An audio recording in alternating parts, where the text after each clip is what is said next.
जी आग जिजाऊ साहेबांच्या हृदयात प्रस्थापित झाली होती ती संपूर्ण भारतवर्षात एका सुद्धा स्त्रीच्या मनात का नव्हती?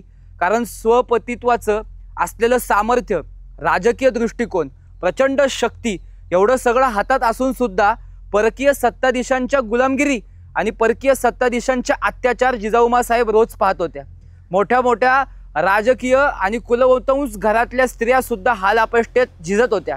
जिजाऊ साहेबांनी बघितल्या स्वतःच्याच भावाचा आणि वडिलांचा या निजामांनी घेतलेला बळी, आणि जिजाऊ साहेबांच्या मनात आग उत्पन्न झाली की स्वराष्ट्र आणि स्वधर्म प्रबळ करण्याकरता की कोणीतरी पाहिजे, कोणीतरी इथे पुन्हा त्या रामकृष्णांचं नामस्मरण पेरलं पाहिजे आणि त्यांच्या सदनीती आणि सदधर्मावर पुन्हा स्थापना केली पाहिजे।